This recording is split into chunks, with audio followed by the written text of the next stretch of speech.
ሰላም ክርስቶስ ይብዛላችሁ። ድነናል፣ እየዳንን ነው፣ እንድናለን የሚል ትምህርት አለ።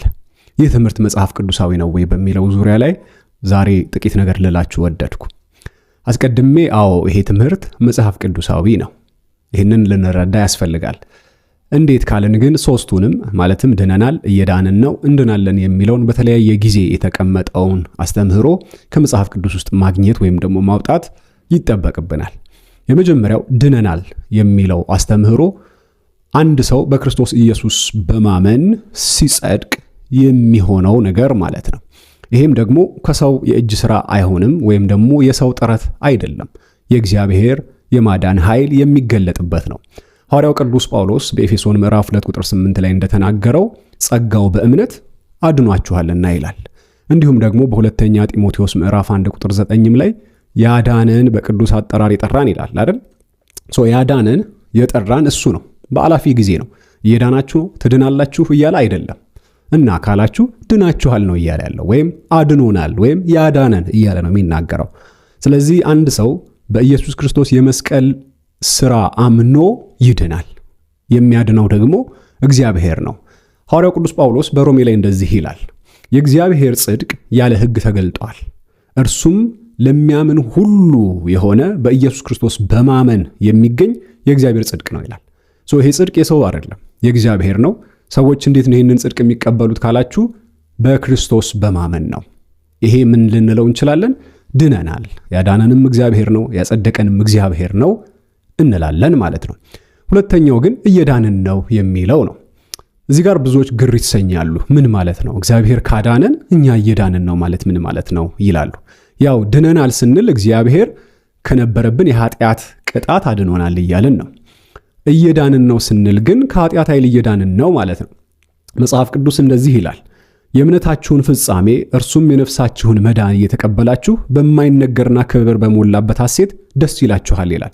እዚህ ጋር እንድታሰምሩበት የሚያስፈልገው የነፍሳችሁን መዳን የሚለው ነው። አንደኛ ጴጥሮስ ምዕራፍ 1 ቁጥር 9 ላይ የነፍሳችሁን መዳን ደግሞ እየተቀበላችሁ ነው የሚለው ፕሬዘንት ቴንስ ነው፣ አሁን ነው፣ በአሁን ጊዜ ነው። አስቀድመን በፓስት ቴንስ ድነናል፣ አሁን ደግሞ የነፍሳችንን ድነት እየተቀበልን ነው። በተመሳሳይ ሁኔታ ይሄው ሐዋርያው ቅዱስ ጴጥሮስ በምዕራፍ 2 ቁጥር 2 ላይ ጌታ ቸር መሆኑን ቀምሳችሁ እንደሆነ ለመዳን በእርሱ እንድታድጉ አሁን እንደተወለዱ ሕፃናት ተንኮል የሌለበትን የቃልን ወተት ተመኙ ይላል። ለመዳን በእርሱ እንድታድጉ የሚለውን አዲሱ መደበኛ ትርጉም በድነታችሁ እንድታድጉ ይላል። ድነት ባለፈ ጊዜ ድናችኋል የሚል ወይም ደግሞ አድኖናል የሚል እሳቤ ያለው ቢሆንም አሁንም ደግሞ በድነታችን ልናድግ ያስፈልጋል። ወይም አሁንም እየዳንን ነው፣ ፕሮሰስ ላይ ነን። ገና ፉልፊልመንቱን ስላላገኘ ወይም የክርስቶስ መንግስት በሙላት ገና ስላልመጣች እየዳንን ነው ወይም ፕሮሰስ ላይ ነን። ይሄ ማለት ምን ማለት ነው ካልን ኃጢአት ቅጣቱ በእኛ ላይ እንዳይሰራ እግዚአብሔር በክርስቶስ ኢየሱስ በማመን የኃጢአትን ቅጣት ከእኛ ላይ አንስቶልናል። ይሄ ድነናል ማለት ነው። ነገር ግን ስቲል ኃጢአት ኤግዚስት ያደርጋል አይደል? ኃጢአት መቼም ዲሳፒር አላረገም ወይም አልጠፋም። ኃጢአት ካለ ደግሞ የኃጢአት ኃይል የሚባል ነገር አለ። የኃጢአት ኃይል በአማኞች ላይ እንዳይሰራ በቅድስና መመላለስ ያስፈልጋል።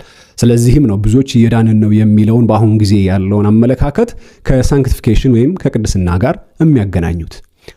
ሌላኛውና ሶስተኛው ደግሞ እንድናለን የሚለው ፊውቸሪስቲክ የሆነ ወይም ደግሞ መጻኢያዊ ተስፋ ያለው አመለካከት ነው። መጽሐፍ ቅዱሳችን ይህንን ይላል፣ ካመንበት ጊዜ ይልቅ መዳናችን ዛሬ ወደ እኛ ቀርቧልና ይላል ሐዋርያው ቅዱስ ጳውሎስ በሮሜ መልእክቱ ምዕራፍ 13 ቁጥር 11 ላይ። እንግዲህ ልብ እንድትሉ የሚያስፈልገው መዳናችን ዛሬ ወደ እኛ ቀርቧል ነው የሚለው። ከመቼ ይልቅ? ካመንበት። ለምሳሌ ድነናል ካልን ያ ድነናል ካልንበት ጊዜ ይልቅ ዛሬ መዳናችን ወደ እኛ ቀርቧል ይላል። ስለዚህ ሰምሃው ሳልቬሽን ወይም ድነት ፊውቸሪስቲክ ወደፊታዊ ተደርጎ ቀርቧል። እሱም ደግሞ ወደ እኛ እየቀረበ እንደሆነ ጳውሎስ እየተናገረ ነው። ይህም ብቻ ሳይሆን የዕብራውያን መልእክት ጸሐፊ በ9:28 ላይ ሲናገር ያድናቸው ዘንድ ለሚጠባበቁ ሁለተኛ ጊዜ ያለ ኃጢአት ይታይላቸዋል ይላል። ምን? ያድናቸው ዘንድ ለሚጠባበቁ። ስለዚህ ጌታ ኢየሱስ ክርስቶስ ሁለተኛ ጊዜ ሲመጣ ወይም ዳግም ሲመጣ ሊያድነን ነው። ከምንድን ነው የሚያድነን ግን ከተባለ ከኃጢአት ከራሱ ነው የሚያድነን። ኃጢአት የሌለበት መንግስቱን በሙላት ይዞ በመምጣት ከኃጢአት ከራሱ ያድነናል። ይህም ብቻ አይደለም። ጴጥሮስ ሲናገር እንደዚህ ይላል፣ በመጨረሻው ዘመን ይገለጽ ዘንድ ለተዘጋጀ መዳን በእምነት በእግዚአብሔር ኃይል ለተጠበቃችሁ ለእናንተ በሰማይ ቀርቶላችኋል ይላል ርስት። አንደኛ ጴጥሮስ ምዕራፍ 1 ቁጥር 5 ላይ እንግዲህ ልብ እንድትሉ የሚያስፈልገው ለተዘጋጀ መዳን ነው የሚለው። ምን በዘመን መጨረሻ ለሚገለጥ ማለት ነው። በዘመን መጨረሻ የሚገለጥ መዳን የሚባል አለ ማለት ነው። ብዙዎች ይህንን ከግሎሪፊኬሽን ወይም ከመክበር ጋር አገናኝተው ሲፈቱት ይታያል። ስለዚህ ጀስቲፊኬሽን፣ ሳንክቲፊኬሽን፣ ግሎሪፊኬሽን ወይም ደግሞ ጽድቅ፣ ቅድስናና ክብር የሚባል ስቴጅ ክርስቲያን ያልፋል። ልክ እንደዚሁም ደግሞ መዳን ወይም ደግሞ ድነናል፣ እየዳንን ነው፣ እንድናለን የሚልም ጊዜ አለ ማለት ነው። ድነናል ስንል ከኃጢአት ቅጣት ከራሱ ድነናል፣ እየዳንን ነው ስንል ኃጢአት አሁንም ኤግዚስት ስለሚያደርግ ከኃይሉ እንድናለን ወይም እየዳንን እንሄዳለን። ይሄም ደግሞ ለእግዚአብሔር በመለየት በቅድስና የሚሆን ነው። ደግሞም ገና ደግሞ እንድናለን።